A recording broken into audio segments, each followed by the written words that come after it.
മുഹമ്മദ് മുസ്തഫ മുഹമ്മദ് മുസ്തഫ സല്ലല്ലാഹു അലൈഹി വസല്ലമ തങ്ങൾ സ്വഹാബികളുടെ കൂടെ ഭക്ഷണം കഴിച്ചുകൊണ്ടിരിക്കുക. അപ്പോഴുണ്ട് ഒരാൾ ഇടത്തെ കൈ കൊണ്ട് തിന്നുന്നു.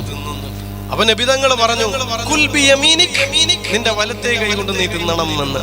അന്നേരം അയാൾ റസൂലുള്ളാഹിനോട് എതിര് പറഞ്ഞു. അറിവ് പഠിപ്പിച്ചു കൊടുക്കുന്ന ഉസ്താദായ റസൂലുള്ളാഹിനോട് ആ മനുഷ്യൻ എതിര് പറഞ്ഞു, ധിക്കാരം പറഞ്ഞു. എന്താ പറഞ്ഞതറിയോ? എന്നെ കൊണ്ട് കഴിയൂല. റസൂലുള്ള പറഞ്ഞതിന് എതിര് പറയാ, ഉസ്താദായ ഹബീബിന് എതിര് പറയാണ്, എന്നെ കൊണ്ട് കഴിയൂല. അപ്പൊ റസൂലുള്ളാഹിക്ക് വിഷമായി.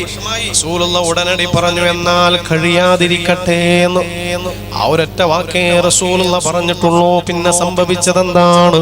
അന്ന് മുതൽ ആ മനുഷ്യന്റെ വലത്തെ കൈ അങ്ങ് തളർന്നു പോയി. പിന്നെ ആ വലത്തെ കൈ ആ മനുഷ്യന്റെ വായയിലേക്ക് ഉയർത്താൻ കഴിഞ്ഞിട്ടില്ല.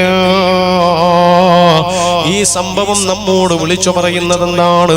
അറിവ് പഠിപ്പിച്ചു തരുന്ന ഉസ്താദിന്റെ മനസ്സിനെ വേദനിപ്പിക്കേണ്ടി വരുന്ന പ്രവർത്തനങ്ങളോ ഇടപെടലുകളോ നമ്മുടെ ഭാഗത്ത് നിന്നുണ്ടായി കഴിഞ്ഞാൽ അതിന്റെ പ്രയാസങ്ങളും അതിന്റെ ദുരന്തങ്ങളും ഈ ദുനിയാവിൽ വെച്ച് തന്നെ അനുഭവിക്കേണ്ടി വരുമെന്നാണ് ഈ ഹദീസും ഈ സംഭവങ്ങളും നമ്മോട് വിളിച്ചു പറയുന്നതെങ്കിലും എന്റെ പ്രിയപ്പെട്ടവരെ, ആ ഉസ്താദുമാരോടുള്ള നമ്മുടെ പെരുമാറ്റവും നമ്മുടെ ഇടപെടലുകളും വളരെ സൂക്ഷ്മതയോടുകൂടി തന്നെയാവണം, അതബോടും ആദരവോടും കൂടിയാവണം.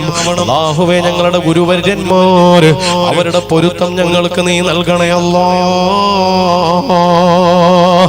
ആമീൻ യാ റബ്ബൽ ആലമീൻ.